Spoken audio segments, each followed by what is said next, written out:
It's an enormous pleasure to be here today for this event to launch Brooke USA. Cindy and I met 3 years ago, and she came to me, and I'd never spoken to her before, and she said, I want to run an event. I want to run an event with our president, Duchess of Cornwall. And I said, oh, that's a tough one. That's a tough one. 6 months later, she quit her job. She came and volunteered in London, learnt about the Brook, got appointed as our development manager here, and 2 years later we are running exactly that event. So it just proves that dreams can happen. I've been asked to talk to you about why equines matter, and I just really want to take a few moments to share with you a couple of my experiences of going overseas and seeing the horses and donkeys and mules working in really difficult environments, and why they matter to the people. Because as you've already heard today, the equines that we work with, they are often the lifeline, the livelihood of people, earning the only income those people earn. And I was in India last year visiting what we call brick kilns. So in India there's about 50,000 brick kilns where bricks are manufactured by hand, and then they're stacked in kilns and heated. And the donkeys, horses, mules, all of three equine species are used to move the bricks from their manufacture into the kilns, often working in temperatures of over 40 degrees heat, often for 10 hours a day. You might be pulling carts or carrying bricks on packs. And I saw a group of young mules, and they had terrible pack injuries and on their spine, on their withers and on their spine. And I asked, why did they get in such a state? And I was told, well, the problem is when they're young, they're quite difficult to control. So they put them into the brick kilns and they load up the packs. And because they're young and they're excitable, they're often misbehaving. And that just causes all these frictions. And with the Brooke vets, we managed to actually design some foam to go under the packs to actually allow relief of the sores. And we also taught them about handling skills so that they wouldn't be so fearful of these animals. And often it's simple things that we find really make a difference. And the people that work in these brick kilns are often there for 6-7 months of the year. They often go a couple of 100 kilometres with their families to live and work in these kilns. And then the money that they earn, they'll be able to take back, and that keeps them sustained for the rest of the year. So they don't really have a lot of choice about what they do, and their livelihoods are dependent on the work of these animals. And so it's great that the Brooke is able to work with them in the kilns and also in their communities to teach them how to care for their animals, to improve their welfare, to stop some of these terrible problems happening. And I talked about 40 degrees heat, sometimes actually just teaching them to give them water during the day, because you can often come across traditions that stop them doing simple things like that. So in Kenya is a country where they have all sorts of traditions that it really is quite difficult to change the behaviour there. And I've seen some shocking things, and again, handling's a real problem. I was in Kenya last spring, and I actually saw donkeys with nose rings. And they had a rope attached to them, and they were so frightened of them, they were using that to control them. And we said, it doesn't have to be like that. You don't have to be fearful of your animal. And we've got animal welfare specialists in our team in London that go out and train our vets across the countries to then go out into the communities and train people on better handling. And again, it's simple things, but if they can know how to handle their animals, they don't have to use these kind of barbaric ways of doing it. I was in Senegal last June. Senegal's in West Africa. It's a French-speaking country, so that was a test of my French. But we were doing some scoping. It's quite a new country, an area of work for us, and we went down to the southern part of the country, and we went to a marketplace. And the Brooke had never been in this marketplace before, and I saw a stall full of harnesses that were made out of rubber. And if you can just imagine having the straps on a harness pulling a cart made out of rubber, that gets dirty, when it starts rubbing on the side of the animals, the kind of wounds that you get as a result of that.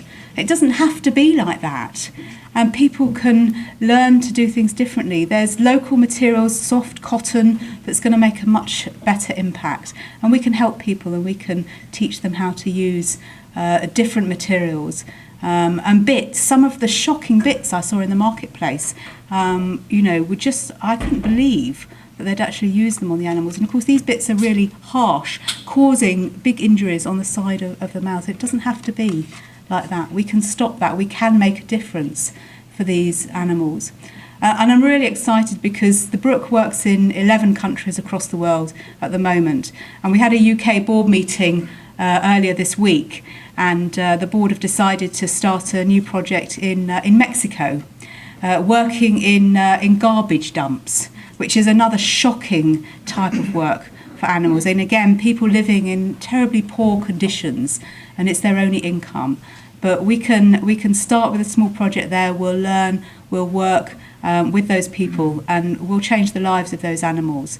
And there's so much more to be done. There's 100 million working equine animals across the world. And from our experience, each working equine animal supports a family of up to 6 people. That's 600 million people living in developing countries dependent on working equine animals. And the Brooke currently has a goal to reach out to 2 million animals. And that's a target that we want to achieve by 2016.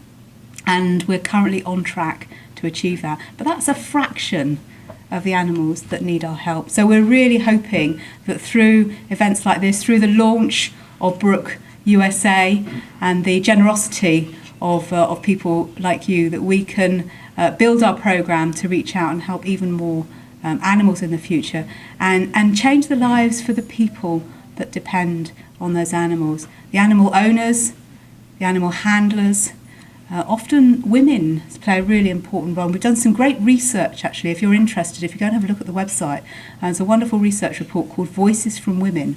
We went out and interviewed women in 4 of the countries where we worked, and we asked them, what does this animal mean to you? And some of the quotes in there actually are really humbling. Women play a really important role in caring for the animal. May not be working it, but they're looking after it at home, feeding it, cleaning the tack, grooming it, and also children. So we work with children on education programs, because if we can create more empathy with the children who will be the animal owners and handlers of tomorrow, then we're beginning to change the attitude towards the animals and the knowledge and the experience that people have got for the next generation. So there's a lot more to be done, and hopefully I've just given you a little taster of why equines matter to people and why they matter to us. So I do hope you'll come on this journey with us. We've put a short video together which we'd like to share with you now, and hopefully that will demonstrate some of the things I've been saying.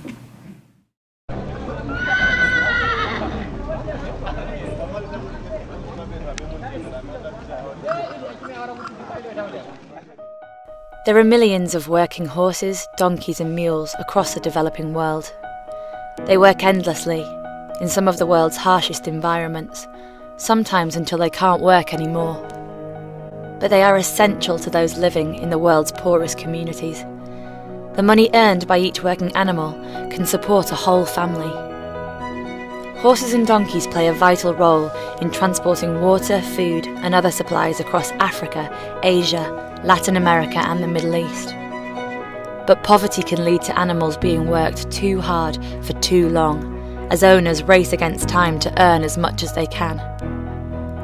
Lasting change and improved equine welfare will only occur when owners and users identify the need for that change. Our vets provide treatment and work with local communities to develop a better understanding of their animals so they're properly looked after. Training them in first aid, such as how to treat wounds, give painkillers, and identify signs of serious disease, ensure a better life for the animals, the owners, and their families. We also provide direct help to animals in need. Our vets are constantly on the move, travelling to reach animals in remote areas. Using an approach based on collecting evidence, The Brooke's goal is to improve the lives of 2 million working animals a year by 2016.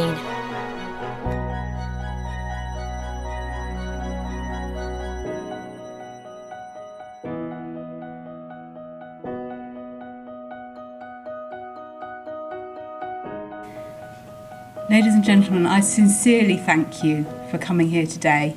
I know you have a choice about the charities you support, but I can honestly say I've seen the good work the Brooke does in many of the countries, and I do hope that you'll come on this journey with us to help even more animals in the future. Thank you.